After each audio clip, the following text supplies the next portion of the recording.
Assalamualaikum warahmatullahi wabarakatuh.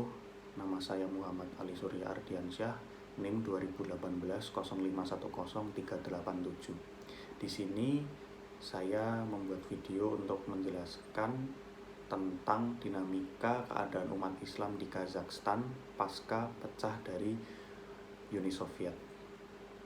Pertama-tama saya akan menjelaskan sejarah Islam di Kazakhstan terlebih dahulu. Jadi Islam pertama kali muncul di Kazakhstan pada abad ke-8 dan ke-9 selama penaklukan bangsa Arab di Asia Tengah. Islam pun menjadi agama utama bagi orang-orang Kazakh setelah Khanat Kazakh didirikan pada abad ke-15. Pada masa itu, Islam tumbuh lebih kuat di bawah kekuasaan Rusia karena pemerintah Tsar mendorong orang Kazakh untuk menjadi muslim yang taat sebagai bagian dari upaya mereka untuk membawa Kazakhstan di bawah kendali Tsar. Adapun raja-raja Samanid yang membantu dalam penyebaran agama Islam dengan kegiatan dakwah mereka, khususnya di sekitar kawasan yang berdekatan dengan Taraz. Sebagai catatan, Kekaisaran Samanid atau dalam Persia disebut Samanian juga dikenal sebagai Kekaisaran Saman. Dinasti Samanid, Imarah Samanid atau Samanids adalah kekaisaran Sunni Iran yang memerintah dari tahun 819 hingga 999 Masehi. Berpusat di Khorasan dan Transoksiana, kekaisarannya mencakup seluruh Afghanistan saat ini, sebagian besar Iran, Tajikistan, Turkmenistan, Uzbekistan, Kirgistan, dan sebagian dari Kazakhstan dan Pakistan.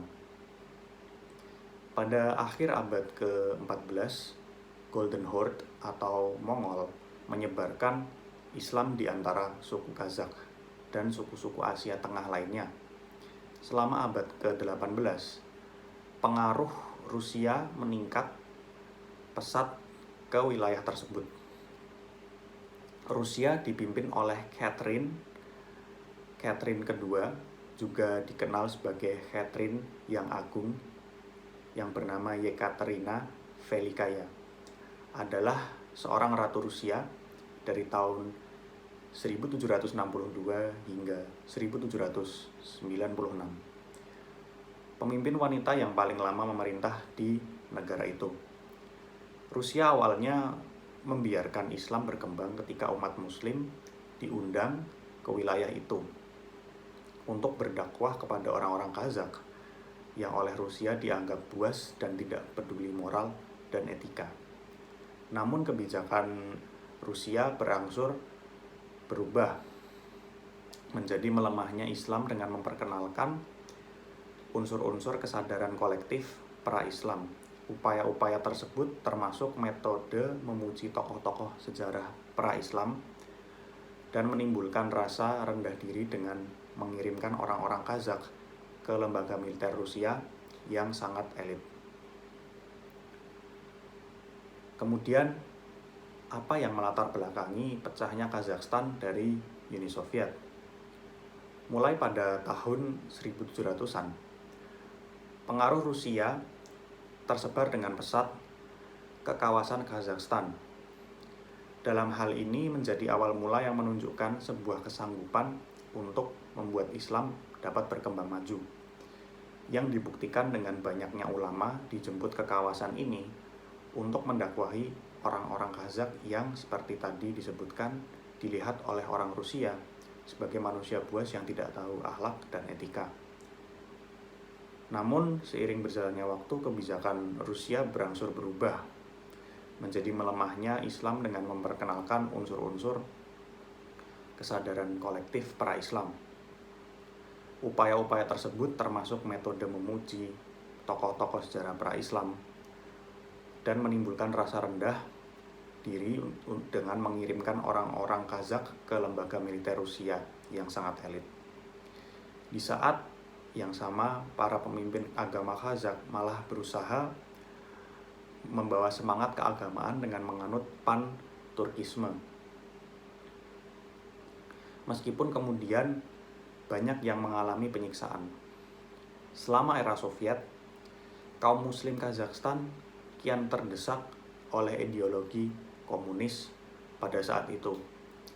Namun belakangan, orang Kazakhstan secara bertahap melakukan upaya yang gigih merevitalisasi kembali institusi agama Islam setelah jatuhnya Uni Soviet, meskipun tidak sangat mendasar atau fundamental. Orang Kazakh terus mengidentifikasi diri dengan keyakinan Islam mereka. Selanjutnya lagi adalah pembahasan inti, yaitu bagaimana keadaan umat Islam di dalam Kazakhstan pasca pecahnya Kazakhstan dari Uni Soviet. Jadi setelah era Soviet yang menganut ideologi komunis saat itu,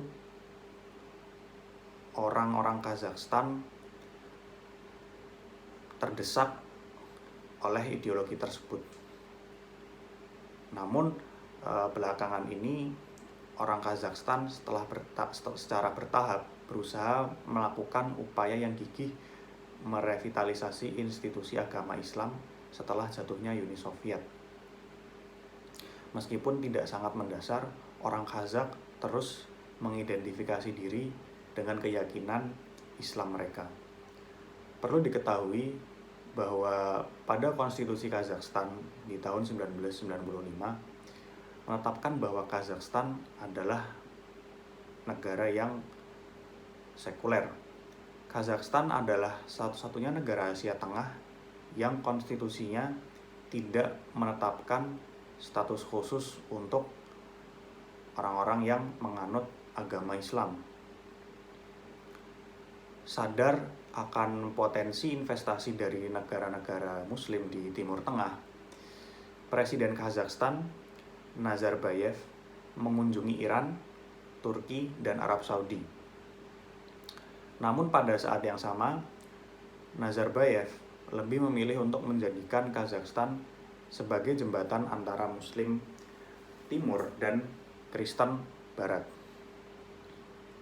Sejak kemerdekaan Kazakhstan, aktivitas keagamaan kian meningkat secara signifikan.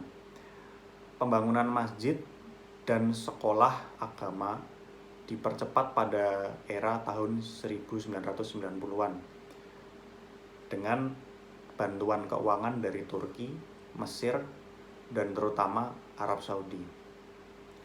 Pada tahun 1991 ada sebanyak 170 masjid yang dibangun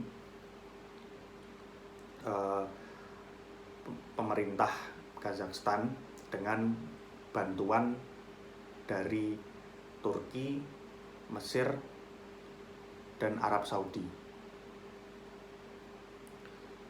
Kemudian diperkirakan ada 230 komunitas muslim yang aktif di Kazakhstan. Sejak saat itu jumlah masjid di Kazakhstan meningkat menjadi 2.320 masjid pada tahun 2013, dan pada tahun 2012 Presiden Kazakhstan meresmikan Masjid Sultan Hazret di Nur Sultan, saat itu masih bernama Astana, yang menjadi ibu kota Kazakhstan. Masjid ini merupakan masjid terbesar tak hanya di Kazakhstan, namun juga pada kawasan Asia Tengah. Untuk itu pada saat ini, Islam telah menjadi kekuatan yang terkonsolidasi di dalam masyarakat Kazakhstan. Negara ini pun menunjukkan upaya yang konsisten dalam membatasi Islam sebagai masalah pribadi dan Islam sebagai ideologi politik. Kazakhstan berhasil menghidupkan kembali identitas Islamnya tanpa harus melakukan penindasan yang berlebihan terhadap identitas Islam atau sepenuhnya mengalah pada Islamis. Dari penjelasan yang telah saya jabarkan, didapat kesimpulan bahwa penyebaran agama Islam di Kazakhstan itu dibawa oleh bangsa Arab pada abad ke-8. Sebagai bagian dari populasi Asia Tengah dan dunia Turki, masyarakat Kazakhstan sadar akan peran yang dimainkan Islam dalam identitas mereka. Dan ada tekanan publik yang kuat untuk meningkatkan peran yang dimainkan agama dalam masyarakat. Masyarakat Kazakhstan telah cukup responsif untuk mengklaim keabsahannya dengan melakukan pendekatan dua sisi terhadap Islam. Di satu sisi, ketika rezim Soviet berakhir, pemerintah menanggapi dengan cepat dengan menetapkan negara sebagai rezim sekuler melalui konstitusinya. Namun pada sisi lain, Kazakhstan juga mengakui pentingnya menciptakan interpretasi mandiri dalam agama Islam. Sekian penjelasan dari saya, semoga bermanfaat. Apabila ada kesalahan dan kekurangan mohon dimaafkan. Billahi taufik wal hidayah. Wassalamualaikum warahmatullahi wabarakatuh.